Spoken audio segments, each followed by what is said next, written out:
Hello everyone, welcome back to my YouTube channel, the BS Law Entrance Exam by your coach Bakul Hanspal. This is Bakul Hanspal and this particular video is going to be part 3 of alternative dispute resolution. हमने अपनी पुरानी वाली classes में हमने arbitration करा, हमने दो types of legal system समझा, right, inquisitorial and adversarial system. Then we also learned about mediation, conciliation, we also learned about permanent Lok Adalat, right. And this particular video we gonna do आपका Lokpal, right, Lokayukta, वो सब कुछ चीजें. And then we gonna do tribunals. ठीक है, तो I am just sharing my screen. If you have not watched those particular videos, I'll suggest go back to those videos first and then come back to this particular video, right? मैं part 2 का डाल दूंगी इधर आई button पर, तो आप देख लीजिएगा. ठीक है, कोई डाउट्स हो तो मेरे को डीएम कर दीजिएगा या फिर आप कमेंट सेक्शन पे डाल दीजिएगा. ठीक है, तो पहले हम आते हैं लोकपाल लोकायुक्त क्या होता है. देखो, दोनों ना सेम चीजें होती हैं. हमने ना वो पढ़ा है, ओम्बड्समैन. ओम्बड्समैन का मतलब क्या होता है कि कोई भी पब्लिक सेक्टर प्राइवेट सेक्टर में कोई भी दिक्कत हो, आप क्या जा सकते हो, ओम्बड्समैन अथॉरिटी के पास जा सकते हो. अब एज सच ओम्बड्समैन क्या है, नाम दिया गया अथॉरिटी का नाम क्या है, राइट. उसमें बहुत सारे सेक्टर्स हैं और उस पर बेस्ड उसका नाम है. जैसे बैंकिंग ओम्बड्समैन स्कीम 2006, जो अभी प्रेजेंटली बैंकिंग ओम्बड्समैन स्कीम 2021 है. ठीक है, इंश्योरेंस ओम्बड्समैन स्कीम 2017, ये है ओम्बड्समैन. ओम्बड्समैन तो एक नाम है जिसका मतलब है वो लोगों के डिस्प्यूट्स को सॉल्व करता है. ठीक है, अब देखो लोकपाल. लोकपाल भी यही है. अब क्या होता है, करप्शन रिलेटेड डिस्प्यूट्स को सॉल्व करते हैं लोकपाल लोकायुक्ता. ठीक है, ओम्बड्समैन है गवर्नमेंट बंदों के, मतलब पीपल के, राइट. अब क्या है, 2013 के एक्ट से बने. अगर आपको याद हो, जो आपके वो थे आम आदमी पार्टी के, राइट, एक बहुत इंपॉर्टेंट हेड थे. आप उसका नाम मेरे को कमेंट सेक्शन में बताइएगा. ठीक है, जो लीड कर रहे थे आम आदमी पार्टी को, जिन्होंने ऑफ कोर्स बनाई नहीं थी, बट हाँ उन्होंने अरविंद केजरीवाल के साथ जो फुटस्टेप्स थे, राइट, या फिर फाउंडेशन स्टोन्स थे आम आदमी पार्टी के, उनको ले डाउन करने में बहुत ज्यादा क्रिटिकल रोल प्ले कर रहा था. उस बंदे का नाम मेरे को कमेंट सेक्शन में बताइएगा. प्रेजेंटली वो बंदे महाराष्ट्र में है अभी, राइट. वो ऑफ कोर्स एनजीओ चलाते हैं, वो एक सोशल वर्कर है और वो कोई भी लिंक नहीं है पॉलिटिक्स से, बट ऑफ कोर्स उनकी वजह से लोकपाल का कॉन्सेप्ट आया, राइट. तो लोकपाल में क्या है, आप बेसिकली पब्लिक सर्वेंट्स में जो जो दिक्कतें हो रही हैं, जो जो दिक्कत वो कर रहे हैं इनफैक्ट, राइट, जो भी करप्शन से रिलेटेड चीजें हैं, ब्राइबरी से रिलेटेड चीजें हैं, वो चीजें ये सॉल्व करेंगे. अब ये कैसे करेंगे, कोई है, मान लो कोई आईएएस ऑफिसर है ए, इससे कोई दिक्कत क्रिएट करें, राइट, इससे करप्शन के अगेंस्ट इसके एलिगेशन आए इस पे, लोकपाल आएगी, राइट. एंड लोकपाल, क्योंकि ये सेंट्रल गवर्नमेंट है, ये यूपीएससी के द्वारा इलेक्टेड है. अगर कोई किसी ने एसएससी का एग्जाम दिया होता और कोई स्टेट सर्विस कमीशन में होता, कोई स्टेट गवर्नमेंट के लिए काम कर रहा होता, तो क्या इन दैट केस लोकायुक्त आता उसके अगेंस्ट प्रोब करने के लिए. यहाँ प्रोबिंग के लिए आया है लोकपाल. लोकपाल क्या करेगा, प्रोसीडिंग्स चलाएगा. प्रोसीडिंग्स होगी इन कैमरा. लोगों को लगता है इन कैमरा मतलब पब्लिक प्रोसीडिंग्स होंगे, मतलब सबको दिखाई देगा. इन कैमरा का मतलब होता है प्राइवेट प्रोसीडिंग्स होना. मतलब प्राइवेटली वो कैमरे के सामने बिठाया जाएगा, आपसे सवाल जवाब करे जाएंगे कि आपने ये क्यों करा, कैसे करा, क्या हुआ एग्जैक्टली, एंड देन आपसे पूछा जाएगा, उसके अगेंस्ट चार्जेस फ्रेम करे जाएंगे. ठीक है, अगर उस चीज में कोई सब्सटेंस लगता है तो उस चीज को रख लिया जाएगा फर्दर प्रोसीडिंग्स के लिए. अगर उसमें कोई सब्सटेंस नहीं लगता तो पर्टिकुलर वीडियो रिकॉर्डिंग को जो हमने कैमरा पर रिकॉर्ड करी थी, राइट, वो सवाल जवाब का सारा चीज वो डिलीट कर दी जाएगी. ठीक है, ये चीज होती है. ऑफ कोर्स ऐसे बहुत सारी चीजें होती हैं जो कवर्ड नहीं होती, क्योंकि हम एज ए सिटीजन, क्योंकि हमको बहुत अवेकन रहना चाहिए और बहुत ट्रांसपेरेंसी मेंटेन रहती है, राइट. तो उस केस में क्या होता है, ये रिकॉर्डिंग हम जैसे लोगों को भी अवेलेबल रहती है, कॉमन मासेस को. ठीक है, अदरवाइज ये चीजें डिसमिस हो जाती हैं या फिर ये चीजें हमें दिखाई नहीं देती. क्यों, क्योंकि हो सकता है कि कोई जो पर्टिकुलर मामला हो वो पब्लिक ऑर्डर का हो, वो एटॉमिक एनर्जी, न्यूक्लियर एनर्जी का हो, स्पेस से रिलेटेड हो, इंटरनल सिक्योरिटी से रिलेटेड हो, एक्सटर्नल अफेयर्स इंटरनेशनल रिलेशन से रिलेटेड हो. तो इन दैट केस क्या होगा, हमें चीजें नहीं दिखाई जाएंगी बिकॉज ऑफ कोर्स बहुत सिक्योरिटी वाली चीजें हैं. हमें नहीं पता कि ये चीजें जो दिखाई जा रही हैं या फिर जो आप टीवी पर दिखाई जा रही है, फाइनली क्या कोई इसको टेररिस्ट बैठकर देख रहा हो, जो क्या पता उसको देखकर कोई प्लान करना स्टार्ट कर दे जिसकी वजह से हमारे इंटरनेशनल रिलेशन बिगड़ जाए, हमारा पब्लिक ऑर्डर डावाडोल हो जाए, राइट. तो in that case at least 2/3 of the members of Lokpal must approve of such inquiry. और जो 2/3 मेंबर्स है आपकी लोकपाल को, अगर उनको लगता है कि यार इंक्वायरी करो, मैटर में सब्सटेंस है, so in that case they gonna go for it. Otherwise they are not going to go for it at all. ठीक है, अब क्या होता है, यूजुअली आप किसी के अगेंस्ट भी प्रोब कर सकते हो, बट आप प्रेसिडेंट के अगेंस्ट प्रोब नहीं कर सकते. स्पेशली अगर कोई करंट प्रेसिडेंट है ना कंट्री का, उसके अगेंस्ट प्रोब नहीं कर सकते. क्यों, क्योंकि प्रेसिडेंट को क्या माना है आपने आपने क्या माना है, representative of the whole country, whole India, head of the state. इसके अगेंस्ट हम मोरालिटी मानते नहीं कि अगर आप किसी प्रेसिडेंट को आप लेकर जा रहे हो क्वेश्चनिंग के लिए, राइट. तो इस केस में प्रेसिडेंट इससे एग्जेम्प्टेड रहता है. करंट प्रेसिडेंट, अदरवाइज सब इसके एम्बिट में आते हैं, चाहे वो प्राइम मिनिस्टर हो, चाहे वो एक्स प्राइम मिनिस्टर हो, चाहे वो करंट प्राइम मिनिस्टर हो। ठीक है। वो अपने अंदर मेंबर ऑफ यूनियन या फिर आपके मेंबर्स ऑफ पार्लियामेंट उसको भी अंदर लेकर जाते हैं, राइट। अब एक चीज होती है, ये हम कॉन्स्टिट्यूशनल लॉ वाली सीरीज में भी पढ़ेंगे, clause 2 of article 105 of the Indian constitution. इसका पैरेलली चलता है article 94 of the Indian constitution, right. इस केस में क्या होता है कि 94 आपका स्टेट से रिलेटेड होता है, ये आपका सेंटर से रिलेटेड आपका क्या होता है, ये 105 होता है। ठीक है। अब देखो क्या होता है, आपने पार्लियामेंट में कुछ भी कहा, राइट, आपने पार्लियामेंट में कैसी भी बातें बोली, राइट, उसके अगेंस्ट आप पर कोई भी प्रोसीडिंग नहीं होगी, राइट। अब मैं बताती हूँ कैसे काम करता है। पार्लियामेंट में क्या होता है, जब भी कोई पार्लियामेंट का सेशन होता है, अभी जैसे बजट सेशन चल रहा है पार्लियामेंट में, राइट, अप्रैल तक यही चलेगा। तो पार्लियामेंट में कोई ना कोई सेशन चल रहा है। सेशन में क्या होगा, ये एक सेशन से पहले कोई पेपर इशू होता है पार्लियामेंट में, और उस पेपर में बोला जाता है कि इस ये पर्टिकुलर वर्ड्स हैं, इन पर्टिकुलर वर्ड्स को पार्लियामेंट में बोलोगे नहीं। जैसे बहुत साल पहले के 2-3 साल ही हुए होंगे, एक पेपर छपा था जो हमेशा छपता है राइट प्रोसीडिंग से पहले, कि यार जैसे कुछ वर्ड्स होते हैं ना, जैसे सड़क छाप, राइट, जैसे वर्ड्स होते हैं अनपढ़ एंड ऑल, इन वर्ड्स को यूज नहीं करोगे बाद। ठीक है। आपने किसी और को बोल दिया कि ये बंदा तो अनपढ़ है, of course it does not make any sense, and apart from that बहुत सोफिस्टिकेटेड और सिविलाइज्ड नहीं लगता ये सब कहना। ठीक है। तो इन दैट केस ये चीजें क्या करते हैं, हम ड्रॉप कर देते हैं, हम ऐसी चीजें नहीं बोलते हैं पार्लियामेंट में। लेकिन इनफैक्ट आपने कोई मान लो क्या करें, कोई भी रिपोर्ट मान लो आपने पब्लिश कर दी पार्लियामेंट में, वो आप कोई पर्टिकुलर रिपोर्ट दिखा रहे हो, या फिर इनफैक्ट पार्लियामेंट में आपने ऐसा कुछ भी बोल दिया जो आपको नहीं बोलना चाहिए था, राइट। अब नहीं बोलना चाहिए था, ये बहुत ज्यादा आई वुड से डाइसी है, बिकॉज पार्लियामेंट में जैसे रिपोर्ट इशू होती है या फिर वो पेपर इशू होता है जहां पर वर्ड्स होते हैं जो आपको नहीं बोलने चाहिए, और इनफैक्ट बहुत सारी चीजें होती हैं, कुछ बोल दिया आपने पार्लियामेंट में, आपके अगेंस्ट प्रूव नहीं हो सकता वो, क्यों? क्योंकि आपने पार्लियामेंट के एम्बिट में करा है, उनको प्रिविलेज दी गई है कि अगर यार तुम लोगों के द्वारा इलेक्टेड हो और तुम लोगों के लिए यहाँ पर डिस्कशन करने आए हो पॉलिसीज पर या फिर कंट्री के बारे में, कंट्री का स्टेट क्या है, क्या क्या क्राइसिस है, तो इस केस में अगर तुमने कुछ चीजें बोल भी दी और कुछ चीजों को छुपाया नहीं और तुमने इनफैक्ट वो पूरी ही चीज बोल दी, तो इसमें कोई दिक्कत की बात ही नहीं है, बिकॉज क्यों क्यों होना चाहिए, क्योंकि डिस्कशन हमारा पूरा अच्छे से होना चाहिए बिना किसी टेंशन के, पूरे डेलिब्रेशन के साथ, राइट। माना कि तुमने थोड़ा सा प्रोटोकॉल्स को निग्लेक्ट कर दिया, बट क्योंकि तुम डिस्कशन करो तो तुम उसको अच्छे से करो और सारी चीजें बाहर आए जो जो सिटीजन फेस कर रहे हैं। ठीक है। अब क्या हो गया, तुमने क्या बोल दिया, तुमने पार्लियामेंट में स्पीच दे रहे हो, और पार्लियामेंट की स्पीच में तुम एक पर्टिकुलर गवर्नमेंट के बारे में, पर्टिकुलर पार्टी के बारे में तुम ये बोल रहे हो कि इसके भाई सीक्रेट रिलेशंस है चाइना के साथ, तुम्हारे अगेंस्ट ना ये चीज प्रूव नहीं होगी, ये चीज डेफर्मेशन में नहीं आएगी। क्यों? क्योंकि 105 में कवर्ड है। हालांकि अगर कुछ ऐसी चीज बन रही है जिससे बहुत बड़ा नेशनल इशू बन गया, पब्लिक ऑर्डर बन गया, तो उस चीज में हो सकता है, अदरवाइज ये नहीं होता है। In the same case like parallelly ये आपका स्टेट लेजिस्लेटिव असेंबली में भी चलता है 94 में। ठीक है। अब तुम्हारे सिर्फ यही एमपीज एमएलए या फिर तुम्हारी प्रेसिडेंट प्राइम मिनिस्टर, सब प्रेसिडेंट तो है ही नहीं कवर्ड, पर प्राइम मिनिस्टर वगैरह के अलावा भी तुम्हारे जितने भी ऑफिसर्स है ना, ब्यूरोक्रेसी है, उसके ABCD वाले ऑफिसर्स, ये सब कवर्ड है prevention of corruption act of 1988 में, राइट। ये सब कवर्ड है जो जो एक्ट में आते हैं, and ये एक्ट पर्टिकुलरली डील करता है वो लोग जो उन्होंने करप्शन करा है, जो गवर्नमेंट के अंदर है और उन्होंने करा है, राइट। अब क्या होता है, आप हम इसके कॉम्पोजिशन के बारे में बात करते हैं। 7+1 की बॉडी होती है ये। ठीक है।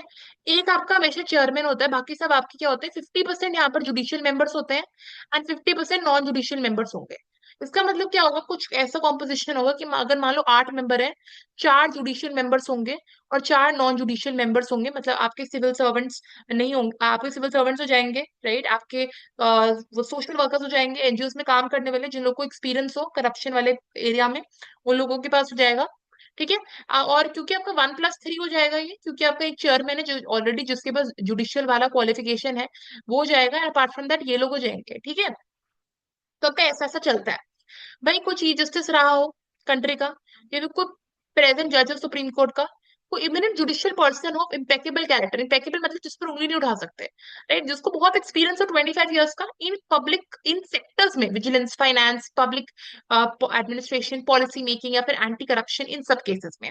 ठीक है। इसकी पावर बहुत एक्सटेंसिव हो सकती है। आपको पता चले कि कोई एमएलए एमपी अपनी वेल्थ को छुपा रहा है और जिस वेल्थ को उसको डिस्क्लोज कर देना चाहिए था सिटीजन को, वो ऐसा नहीं है, तो ये भाई आराम से उसको ऑर्डर दे सकता है कि जितने भी आपके पास एसेट्स है, जितने भी वेल्थ है, जितने भी आपके पास चीजें हैं, ऑफकोर्स वो चाहे वो गोल्ड हो, चाहे वो वेल्थ हो, कैसे भी हो, कैश या काइंड में, आपको उसको बताना पड़ेगा सिटीजन्स को, ठीक है। अगर आपने वेबसाइट को खोलते हो, जैसे पार्लियामेंट की वेबसाइट पर देख लो, आप आराम से जाकर देख सकते हो कि कितने पर्टिकुलर पर्सन है, चाहे वो एमपी एमएलए, उसके पास कितनी प्रॉपर्टी है, जाके देख सकते हो। बहुत ट्रांसपेरेंट सा प्रोसेस बना दिया गया है, ठीक है। ये आराम से प्रोब कर सकते हैं। इनके पास इन्वेस्टिगेटिव पावर्स होती है, superintendence, inquiry, investigative powers of police and central vigilance commission, उनकी पावर इक्विवेलेंट होती है, तो इसलिए इनको भी बहुत हाई स्टेटस दिया गया है। स्पेशल कोर्ट्स बना दिए हैं कि यार इनके करप्शन रिलेटेड मैटर्स को, क्योंकि स्पीडी ट्रायल करने के लिए इनके लिए स्पेशल कोर्ट्स भी बनाए गए हैं। कि जब हमने देखा कि ये लोकपाल सेंटर पर है, तो हमने स्टेट पर भी लोकपाल बना दिया, राइट। लोकपाल, उसको लोकपाल नहीं बोलते बोलते उसको बोलते हैं लोकायुक्त। लोकायुक्त स्टेट के लिए काम करते हैं, स्टेट गवर्नमेंट से रिलेटेड एम्प्लॉइज हो, एमएलए हो, चीफ मिनिस्टर हो, इसके लिए आपका ऑफकोर्स लोकायुक्त में जाएगा। अब मेरे को लोग बोलेंगे आपके जो स्टेट गवर्नर होते हैं वो किस चीज में जाएंगे, क्योंकि वो यूनियन के होते हैं तो वो लोकपाल में जाएंगे, ठीक है। अब देखो, तुम्हारे दिल्ली हो, कर्नाटका हो, केरला में हो, इस केस में क्या होता है, तुम्हारे पास लोकायुक्त पहले से ही थी, पहले से ही तुम्हारे पास ऐसे करप्शन ombudsman थे जो लोगों के लिए काम करते थे, जो प्रोब करते थे। चाहे वो तुम्हारे state legislative assembly of Delhi हो या फिर तुम्हारे chief minister already in place थे, राइट, ये एक्ट आने से पहले ही, राइट। अब जो हमारा महाराष्ट्र था was the first state to introduce the institution of Lokayukta in the year 1971। जब देखते हैं महाराष्ट्र ने कुछ इनोवेटिव ऐसा कुछ करा है, तो हमने भाई चीजों को अगेन पढ़कर, केस स्टडीज को पढ़कर, अपने सामने और देखने के इश्यूज बढ़ रहे हैं, तो हमने एक एक्ट बना दिया जिससे लोकपाल के साथ लोकायुक्त जोड़ दिए, देन हमने बाकी स्टेट गवर्नमेंट से भी इंट्रोड्यूस कर दिया। हालांकि अभी भी बहुत सारी ऐसी कुछ कुछ स्टेट्स हैं, कुछ चुनिंदा उनके पास नहीं है, but of course at the end of the day सबके पास होता है। देन आपके पास, आपको ये बता दें कि क्यों एडीआर इतना ज्यादा इंपॉर्टेंट है। एडीआर से ऑफ कोर्स इतने सारे बेनिफिट्स होते हैं, बेनिफिट्स हमने डिस्कस कर लिए, जितने भी एडवांटेजेस होते हैं इसके, या लो कॉस्ट होता है, जल्दी जल्दी मैटर सॉल्व होता है। Okay, so starting with topic tribunals. तो ट्राइब्यूनल्स क्या होते हैं, सेमी जुडिशियल बॉडीज होती हैं, राइट। तो जैसे हमने बात करें जुडिशियल बॉडीज क्या होती है, सुप्रीम कोर्ट या हाई कोर्ट, उसमें सेमी मतलब आधा, हाथ सेमी का मतलब क्वाजाई भी होता है। अगर हमने पढ़ा है कि इंडिया एक क्वाजाई फेडरल सिस्टम है, जो केसी वेयर ने बोला था, मतलब कुछ कैरेक्टरिस्टिक्स फेडरलिज्म के भी हैं, कुछ कैरेक्टरिस्टिक्स एक यूनिटरी फॉर्म ऑफ गवर्नमेंट की भी हैं, राइट। क्वाजाई मतलब आधा आधा। In the same way, when I say tribunals are semi-judicial bodies, so they are quasi-judicial bodies, right? और ऐसा क्यों होता है, मैं ऐसा क्यों बोल रही हूँ, जैसे मैं एक एग्जांपल देती हूँ, एनजीटी। एनजीटी इज आपका वो national green tribunal which deals with environment. ये आपका जो एनवायरमेंटल प्रोटेक्शन एक्ट था, राइट, उसके बाद जब वो पास हो गया था एक्ट, उसके बाद ये बना था। एक्ट तो बहुत पहले पास हुआ था 1986, बना था 2010 में। ये एनवायरमेंट रिलेटेड एस्पेक्ट्स को डील करता है। फॉर एग्जाम्पल, मान लीजिए एक पर्टिकुलर रीजन है जहां पर आपने एक फैक्ट्री को लगा दिया है, राइट। वहां की जो ग्रीनरी है, वहां का जो एनवायरमेंट है, उसको बहुत ज्यादा हार्म हुआ है, प्लस वहां पर ट्राइबल कम्युनिटीज को डिस्प्लेस कर दिया है। तो भाई था तो उधर एनवायरमेंट इश्यू वाला प्रॉब्लम ना, मेन इशू क्या था, मेन इशू था एनवायरमेंट वाला प्रॉब्लम, राइट। अब ये एनवायरमेंट का प्रॉब्लम, कि एनवायरमेंट का डिग्रेडेशन होगा क्योंकि फैक्ट्री अपने इंडस्ट्रियल इफ्लुएंस को डिस्चार्ज करके फॉरेस्ट में डालेगी, एंड देन फॉरेस्ट से दिक्कतें आएंगी, मरीन लाइफ हार्म होगी। मैं क्या इसको हाई कोर्ट के पास लेकर चली जाऊं, या फिर सुप्रीम कोर्ट के पास केस फाइल कर दूं कि ये फैक्ट्री हार्म करेगी इन्वायरमेंट को, इससे बहुत ज्यादा हार्म होगा। एंड देन अगर मान लो हार्म हो भी रहा है, तो अभी हार्म हो रहा है इस फैक्ट्री का, वाटर पोल्यूट हो रहा है, फॉरेस्ट डिग्रेड हो रहे हैं, तो मैं ये बोलूं और मैं इधर फाइल करूं? नहीं, मैं इधर फाइल नहीं करूंगी, बट रादर मैं एनजीटी में फाइल करूंगी, क्योंकि ये एक स्पेशलाइज्ड ट्राइब्यूनल है, एक स्पेशलाइज्ड जुडिशियल बॉडी है, जो बनी ही इन इश्यूज के लिए है, जो बनी ही एनवायरमेंटल इश्यूज के लिए है, ठीक है। क्यों, मेरा टाइम वेस्ट नहीं होगा भाई। क्या होता है, सुप्रीम कोर्ट और हाई कोर्ट में ना ऑलरेडी केसेस बहुत सारे पाइल्ड अप रहते हैं, कि तुम्हें ये वाला केस सॉल्व करना है, ये वाला केस चल रहा है इनका, कोई सिविल चल रहा है, कोई क्रिमिनल चल रहा है, कोई कॉन्स्टिट्यूशनल केस चल रहा है, टेंडेंसी ऑलरेडी हाई है, पॉपुलेशन इतनी ज्यादा है, इकोनॉमी बहुत जा रही है ऊपर, तो इस केस में लिटिगेशन बहुत ज्यादा बढ़ रहा है, कॉस्ट ऑफ लिटिगेशन भी बढ़ रहा है। इन दैट केस एनजीटी जो है, नेशनल ग्रीन ट्राइब्यूनल, वो मेरे एनवायरमेंट से रिलेटेड सारे केसेस सॉल्व कर देगा, क्योंकि इतने केसेस नहीं होंगे, इतनी पेंडेंसी नहीं होगी जितनी हाई कोर्ट या सुप्रीम कोर्ट में होती है। केस को सॉल्व करने की प्रोबेबिलिटी ज्यादा है एनजीटी में, ठीक है। अब क्या होता है, ये बात होती है कि यार एनजीटी के डिसीजन से अगर हम सेटिस्फाइड नहीं है, तो हम किसके पास जाएं। जैसे फॉर एग्जाम्पल होता है ना कि अगर आप आर्बिट्रेटर की डिसीजन से सेटिस्फाइड नहीं हो, तो आप किधर जाते हो, आप चले जाते हो आप कोर्ट में। आप कोर्ट में आप क्यों जाते हो, कोर्ट में आप ये बोलते हो कि जो आर्बिट्रेटर ने डिसीजन दिया वो ठीक नहीं है।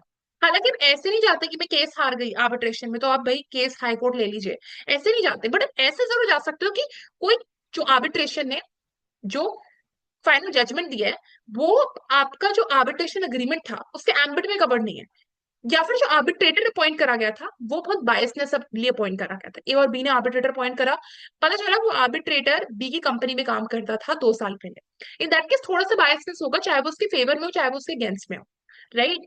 तो इन दैट केस वो चीज हो जाती है।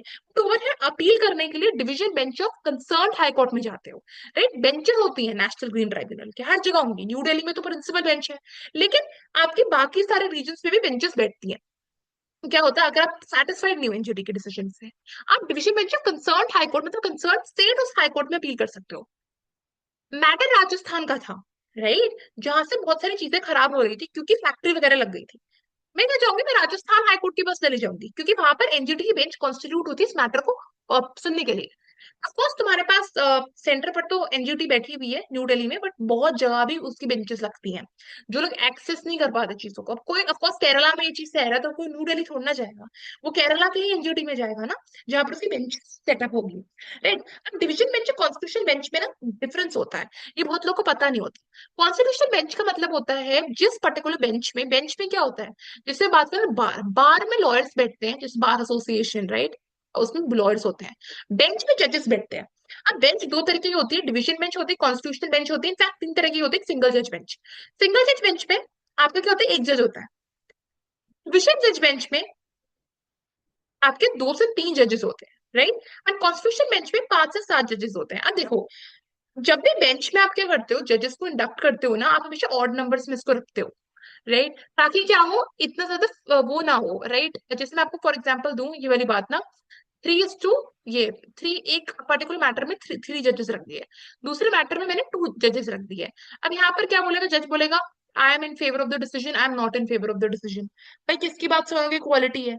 अब थ्री जजेस में क्या हो गया, दो ने बोल दिया I am in favour of decision, I am not in favour of decision, तो 2:1 की रेशियो से जजमेंट हो जाएगा, राइट, जजमेंट डिलीवर हो जाएगा। जब फेवर में हो, किसके फेवर में, बट यहाँ पे दिक्कत आ जाएगी, कॉन्फ्लिक्ट ऑफ इंटरेस्ट क्रिएट हो जाएगा। इन द सेम वे अगर मैं चार जजेस ले ली, उसमें भी हो जाएगा। मेरे को कमेंट सेक्शन में बताना, इंडिया की हिस्ट्री में ऐसा कौन सा वो था, जजमेंट था, जहां पर 13 जजेस ने डिलीवर करा था। इससे ज्यादा आज तक कोई बड़ी बेंच नहीं बैठी, ना कोई बैठेगी। इतना रेलेवेंट केस था, इतना ज्यादा रेलेवेंट कि 13 जजेस को बैठाना पड़ा था। ये मेरे को कमेंट सेक्शन में बताना, ऐसा कौन सा केस था ये, ठीक है। अब तो बात करो ना, ये क्या होता है, उसके 42nd अमेंडमेंट से आपके ना चीजें आई थी, राइट। आप बोलते हैं ट्राइब्यूनलाइजेशन ऑफ इंडियन जुडिशरी, क्यों? इसका मतलब ये नहीं कि हम जजेस को या फिर कोर्ट सिस्टम को ट्राइब्यूनल से रिप्लेस कर रहे हैं। इसका ये मतलब है कि हम ना उसके उनके काम को सप्लीमेंट कर रहे हैं, राइट, ट्राइब्यूनल से की हेल्प से। 42nd कॉन्स्टिट्यूशन अमेंडमेंट ना 1976 को बोलते हैं क्या, मिनी कॉन्स्टिट्यूशन। कॉन्स्टिट्यूशन में क्या होता है, बहुत सारे आर्टिकल्स प्रोविजंस बहुत होता है ना, बहुत डिटेल्ड होता है। मिनी कॉन्स्टिट्यूशन की अमेंडमेंट मतलब बहुत सारे अमेंडमेंट्स हुए थे। आपकी ना ये जो चीज है ना, Kesavananda Bharati versus Union of India, इसकी मैं सेपरेटली एक वीडियो बनाऊंगी। बहुत इंपॉर्टेंट केस है, जो हर लॉ स्टूडेंट को, हर लॉ एस्पिरेंट को पता होना चाहिए। ये केस से आपके अमेंडमेंट्स आए थे, 42nd अमेंडमेंट। अब वहां पर एक अमेंडमेंट आया था, article 323 and article 323B, right. अब ये दोनों आर्टिकल्स ना आपके ट्राइब्यूनल से डील करते हैं। अब मैं बताती हूँ कैसे। 323A आप एडमिनिस्ट्रेटिव ट्राइब्यूनल से डील करते हैं, इसका मतलब क्या है, इसका मतलब सैट। ये भाई क्या है, ये एमबीए वाला एग्जाम है क्या, गैट नहीं। ये क्या है, सेंट्रल एडमिनिस्ट्रेटिव ट्राइब्यूनल है, स्टेट एडमिनिस्ट्रेटिव ट्राइब्यूनल। यूपीएससी में जो लोग इंडक्ट होते हैं वो सेंट्रल गवर्नमेंट के द्वारा होता है, जो लोग एसएससी के एग्जाम देते हैं वो स्टेट गवर्नमेंट के द्वारा होते हैं, करेक्ट। तो इस केस में मान लो कोई प्रोसीडिंग चलानी है, मान लो उन लोगों ने कोई गलती करी, कोई करप्शन का केस चलाना है। इस केस में हम लोकपाल नहीं जा रहे, हम प्रोसीडिंग चला रहे हैं सीएटी या फिर एसएटी में, कैट और सैट में। तो इस केस में आप क्या कर रहे हो, ये प्रोसीडिंग इधर चलेंगी, और जो आर्टिकल गवर्न करेगा, चाहे जैसे भी प्रोसीडिंग चली हो, 323A गवर्न करेगा सैट और कैट की प्रोसीडिंग्स पे। हालांकि अगर मान लो इसका कोई भी मैटर हो जो इन मैटर से डील करे, चाहे वो हो taxation, foreign exchange and export, industrial labour disputes, land reform, ceiling on urban property, election disputes, production procurement supply, rent और टीनेंसी मैटर्स, ये आपके आर्टिकल 323 में होंगे। इनके लिए सेपरेटली ट्राइब्यूनल्स बनते हैं। जैसे टैक्सेशन के अलग से ट्राइब्यूनल है, फॉरेन एक्सचेंज के लिए अलग से ट्राइब्यूनल है, लेबर के लिए अलग से ट्राइब्यूनल है, ये भी अलग से होते हैं, हर एक अलग नाम से होते हैं। जैसे ओम्बड्समैन मैंने बताया ना, एक नाम है, वैसे ट्राइब्यूनल एक नाम है, और उसके नीचे बहुत सारी चीजें आती है। जैसे ओम्बड्समैन में लोकपाल आ जाता है, banking ombudsman scheme, insurance ombudsman scheme, central vigilance commission. In the same way tribunals में बहुत सारी चीजें आ जाती हैं के एम्बिट में। ओके, अब इसमें फर्क देखते हैं। 323A ये जो है ना, ये आपका पार्लियामेंट ने पास करा था। 323A जो आपका कैट है, अनसैट है। लेकिन अगर मैं बात करूं 323B, ये जो मैटर्स हैं, इन पर पार्लियामेंट और स्टेट लेजिस्लेटिव असेंबली दोनों इन मैटर्स पर जो होते हैं वो ट्राइब्यूनल्स को देखता है, उनको गवर्न करता है, उनकी प्रोसीडिंग्स को देखता है, नॉट प्रोसीडिंग्स, रेगुलेट जरूर करता है, एक कीप एन आई वॉच वाला काम होता है ना, वॉच वाला काम करता है। ठीक है। अब देखो, एडमिनिस्ट्रेटिव ट्राइब्यूनल्स एक्ट आया था 1985 में, जो आपका कैट है, कैट भी उस टाइम उसी ईयर में एग्जिस्टेंस में आया था जिस दिन जिस ईयर आपका एडमिनिस्ट्रेटिव ट्राइब्यूनल्स एक्ट ऑफ 1985 आया था, जब आप सेंट्रल गवर्नमेंट के एम्प्लॉयज से डील करते हो। अब सेवन जज बेंच थी आपकी सुप्रीम कोर्ट की, एल चंद्र कुमार वाले केस में बोल दिया था कि जो आप ट्राइब्यूनल है, इसका मतलब ये नहीं कि कोर्ट में मैटर सॉल्व नहीं होंगे, बट इसका मतलब ये होगा कि कोर्ट पर पेंडेंसी नहीं रहेगी, और ऑफ कोर्स अगर ट्राइब्यूनल के डिसीजन से डिससेटिस्फाइड हो, तुम division bench of high court में आराम से अपील कर सकते हो। अच्छा, दूसरी चीजें, बहुत सारे नाम है भाई। कैट आपका सेंट्रल एडमिनिस्ट्रेटिव ट्राइब्यूनल से रिलेटेड है, सैट आपका स्टेट एडमिनिस्ट्रेटिव ट्राइब्यूनल से है, telecom dispute, right, telephone telecom wires and all, आपके टेलीकम्युनिकेशन से जो गवर्न है, वहां पर आपका टीडी सैट है, and आपका एनजीटी है। अब क्या होता है, ट्राइब्यूनल्स के साथ ना आपके रेगुलेटर्स भी होते हैं। ये रेगुलेटर्स ना स्पेशलिस्ट गवर्नमेंट एजेंसीज होती हैं जो लॉ एंड ऑर्डर का कंप्लायंस देखती है उस सेक्टर में। जैसे मैं बोलूँ, TDSAT, telecom dispute settlement appellate tribunal, इसके साथ जुड़ी हुई है TRAI, which is telecom regulatory authority of India, जो क्या करती है, टेलीकॉम से रिलेटेड ना डिस्प्यूट्स वगैरह सारे चेक करेगी, राइट, और उसकी हेल्प करेगी केसेस को सॉल्व करने में। हर एक सेक्टर में होती है। एक एग्जांपल दे दिया हमने रेगुलेटर्स का, ट्राई और टीडी सेट में। अगर एग्जाम वैसे तुम इसके लिए प्रिपेयर कर रहे हो ना, लीगल स्टडीज के लिए, क्लास 12 के सीबीएसई का, तो तुम्हें तो ट्राइब्यूनल से पता होना चाहिए इसकी फुल फॉर्म आ सकती है। अदरवाइज क्लैट के लिए इतना वो नहीं है, ठीक है। क्लैट में आ सकता है जरूर, तुम्हें क्वेश्चन इस पे पैसेज मिल सकता है, बिकॉज तुम कुछ भी पढ़ रहे हो, तुम क्रिटिकल रीजनिंग में पढ़ रहे हो, तुमको वर्ड दिख जाए ट्राइब्यूनल, अगर तुम्हें पहले से उसके बारे में बैकग्राउंड पता है ना, it would be easy for you to comprehend that passage. अब तुम देखो यहाँ पर क्या होता है, ट्राइब्यूनल्स का हमने पूरा पूरा देख लिया कि यार 14 क्लॉज 2 में एडमिनिस्ट्रेटिव ट्राइब्यूनल्स वाली चीजें मेंशन है। एक चेयरमैन होता है, एक वाइस चेयरमैन होता है, मेंबर्स होते हैं, राइट, इतना सब कुछ नहीं होता। ट्राइब्यूनल्स में क्या होता है, सबसे अच्छी चीजें होती है कि जुडिशियल एडमिनिस्ट्रेटिव मेंबर्स दोनों होते हैं। मैंने बोला ना एनजीटी है, एनजीटी में सिर्फ और सिर्फ ये जो आपका वो होंगे ना, हाई कोर्ट या फिर सुप्रीम कोर्ट के रिटायर्ड जजेस नहीं बैठे होंगे, लेकिन यहाँ पर सोशल वर्कर्स भी होंगे, यहाँ पर कुछ वो भी होंगे, लाइक बोटानिस्ट भी होंगे, राइट। बॉटनिस्ट क्यों बोल रही हूँ, botanist botanist, anyway both of them are correct. क्या होंगे, ये प्लांट्स वगैरह को देखते हैं। जूलॉजिस्ट भी होंगे जो इनको स्टडी करते हैं, जो इन पर देखेंगे, इम्पैक्ट पर देखेंगे। आपको साइंटिस्ट भी आ रहा है, आपके पास सोशल वर्कर्स भी आ रहे हैं, आपके पास वो लोग आ रहे हैं जो अपने साथ एक्सपीरियंस और एक्सपर्टीज लेकर आ रहे हैं एनवायरमेंट की फील्ड में, वो भी आपके साथ आ रहे हैं। तो दैट केस आर्बिट्रेशन में भी तो यही हुआ था, एडीआर में भी तो ये हुआ था। मैटर था आर्किटेक्चर एंड इंजीनियरिंग से रिलेटेड। आपने सिर्फ और सिर्फ एक आर्बिट्रेटर को अपॉइंट नहीं करा, आपने अपने साथ एक इंजीनियर और एक आर्किटेक्ट को भी अपॉइंट करा, ये चीजों को ओवरसी करने के लिए, इन चीजों को बेटर समझने के लिए, राइट। अच्छा, एक और चीज, हम बोलते हैं ना रिटायरमेंट एज सुप्रीम कोर्ट जजेस 65 ईयर्स है, सुप्रीम कोर्ट में 62 ईयर्स है, हाई कोर्ट में। ऐसा क्यों है, क्योंकि वो 3 साल अपने बाकी के बच्चे भी इधर सर्व कर सकते हैं सुप्रीम कोर्ट में, अगर उन्हें चांस मिला तो। अदरवाइज ट्राइब्यूनल्स में ना रिटायरमेंट एज 70 ईयर्स है। तो हम हमेशा डिबेट करते रहते हैं कि क्यों रिटायरमेंट एज इतनी कम है हाई कोर्ट और सुप्रीम कोर्ट जजेस की, जबकि आपने ट्राइब्यूनल्स में रखी हुई तो 70 ईयर्स है, राइट। ये जो पर्टिकुलर एक्सट्रैक्ट है ट्राइब्यूनल्स का, यहाँ पर ही खत्म होता है। ये मैंने फर्स्ट चैप्टर से उठाया था, लीगल स्टडीज क्लास 12 का ही है ये। इसमें आपको कोई दिक्कत नहीं होनी चाहिए, बिकॉज मैंने इसको एक बार अच्छे से एक्सप्लेन कर दिया। जब मैं चैप्टर वाइज चीजें उठाऊंगी, मैं ऑफ कोर्स बता दूंगी ये मैं कौन सा टॉपिक उठा रही हूँ, उसके अकॉर्डिंग आप ज्वाइन कर लीजिएगा, आप देख लीजिएगा लेक्चर्स को। Of course all of these lectures are very fruitful for a CLAT preparation or maybe for other law entrance exam preparation, right? I hope this particular video actually meant fruitful for you. Share this particular video with all your dear CLAT aspirants, right, even your other law entrance exam aspirants as well.